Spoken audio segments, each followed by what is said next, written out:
एक गांव में रमेश अपने बीवी और बेटे के साथ रहता था। रमेश ज्यादा पढ़ा लिखा नहीं था, जिसके कारण उसके पास कोई अच्छी सी नौकरी नहीं है। परिवार का पेट पालने के लिए रमेश रिक्शा चलाया करता था। रमेश काफी गरीब था और उसका एक ही सपना था कि वह अपने बेटे को पढ़ा लिखा कर एक अच्छे मुकाम पर पहुंचा सके। एक दिन रमेश अपने कमरे में सो रहा था, तभी उसे कुछ हलचल की आवाज आती है। उसकी नींद खुल जाती है और वह देखता है कि उसका बेटा सोहन उसके पैंट की जेब में कुछ ढूंढ रहा होता है। रमेश फौरन उठकर सोहन पर चिल्लाकर पूछता है, सोहन, तू मेरी पैंट की जेब में से क्या निकाल रहा है?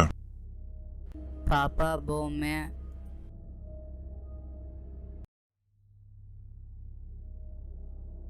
तू चोरी कर रहा था?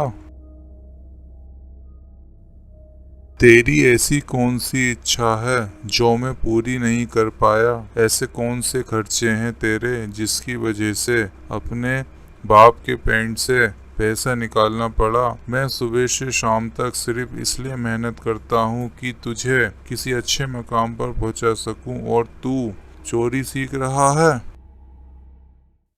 रमेश की ऊंची आवाज सुनकर उसकी पत्नी सोनिया वहां आ पहुंचती है और कहती है, क्या हुआ जी, क्यों चिल्ला रहे हैं? पूछ इस नालायक से, ये बताएगा। क्या हुआ सोहन, और तू रो क्यों रहा है?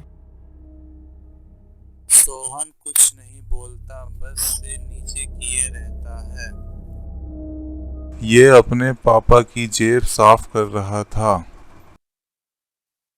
नहीं जी, ऐसा नहीं हो सकता। अरे आपको कुछ गलतफहमी हुई है। तो पूछ इससे क्या कर रहा था, और अगर इसे पैसे की जरूरत थी तो मांग लेता। क्या कर रहा था बेटा, बता ना। देखा, मुंह नहीं खुल रहा है इसका, रंगे हाथों पकड़ा गया है ना। ऐसा क्यों किया बेटा, तुझे कुछ चाहिए क्या? और प्यार से पूछो, आरती उतारो इसकी। ये कहकर रमेश वहां से चला जाता है और सोनिया सोहन से कहती है, बेटा क्यों चाहिए थे पैसे? मैं अभी नहीं बता सकता माँ। अरे अपनी माँ से क्या छुपाना है, मैं हूं ना, मैं पैसे दे दूंगी तुझे। अरे नहीं माँ, इस काम के लिए मैं आपसे या पापा से पैसे नहीं लेना चाहता। ऐसा क्या काम है? मैं अभी नहीं बता सकता माँ। यह कहने के बाद सोहन वहां से चला जाता है। उसे रोकने के लिए उसकी माँ उसे आवाज लगाती है, पर सोहन नहीं रुकता। सोहन घर से निकल जाता है और चलते चलते सोच रहा होता है, क्या करूं, आखिर कहां से 500 रुपए का इंतजाम करूं। मेरे पास वक्त भी तो कम है। अगर आज शाम 5 बजे तक पैसे नहीं मिले तो सब बेकार हो जाएगा। कैसे भी करके आज शाम से पहले पैसे का इंतजाम करना पड़ेगा। सोहन अपनी सोच में खोया होता है, तभी उसका दोस्त हरीश उसे आवाज देकर बुलाता है। सोहन, तू यहाँ क्या कर रहा है? भाई आज मैं बहुत परेशान हूँ।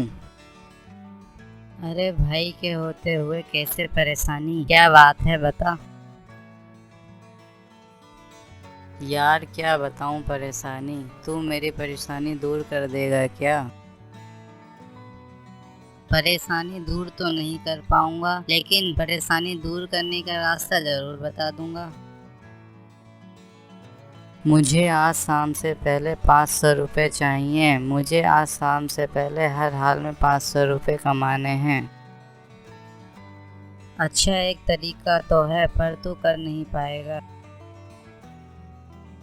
बता बता, मैं कर लूँगा। मेहनत का काम है भाई, और बहुत मुश्किल भी है। जितनी भी मेहनत हो मैं कर लूँगा भाई। मेरे साथ मार्केट चल भाई, वहाँ बताता हूँ। रमेश और सोनिया घर का कुछ सामान लेने मार्केट जाते हैं और वह जाते जाते सोहन के बारे में ही बात करते हैं। क्या लगता है सोहन पैसे क्यों ले रहा था? पता नहीं जी। तुम तो उससे बात करने वाली थी ना। हाँ, पर उसने कुछ बताया ही नहीं। वो बोला कि कुछ काम करना है। तुमने पूछा नहीं उसको क्या काम करना है? पूछा पर उसने बताया नहीं। वो बोला अभी बता नहीं सकता। ऐसा क्या है जो बता नहीं सकता? क्या वो किसी गलत काम में तो नहीं पड़ गया है? नहीं जी, मुझे अपने बेटे पर पूरा भरोसा है। किसी गलत काम में नहीं पड़ा होगा वो। हाँ, भरोसा मुझे भी है, लेकिन ये दुनिया बहुत खराब है। हम जैसे गरीबों को ऐसे कामों में घुसा देती है जिसमें हम कभी भी जाना नहीं चाहते। नहीं जी, आप बेकार ही परेशान हो रहे हैं। ऐसा कुछ नहीं है।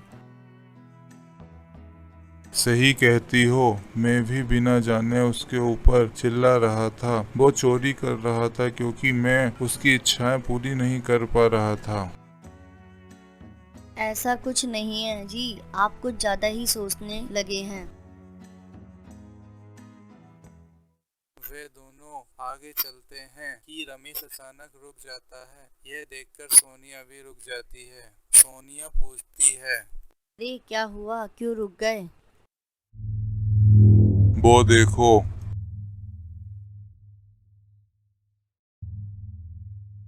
सोनिया देखती है सोहन वजन से भरे हुए भूरे ट्रक में चढ़ा रहा होता है।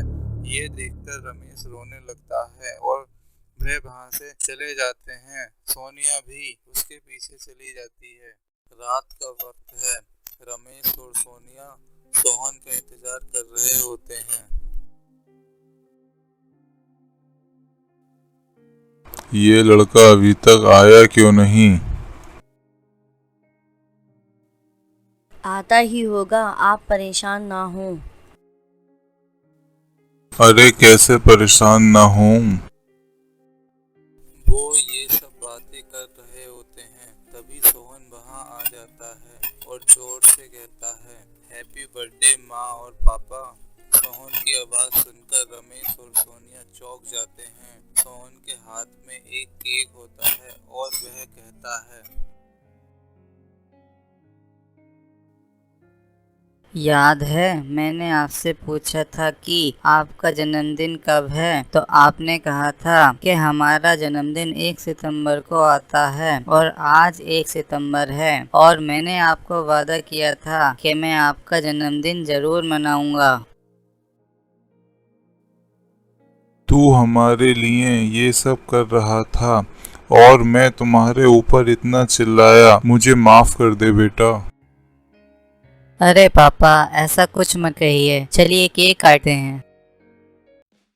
पूरा परिवार मिलकर केक काटता है और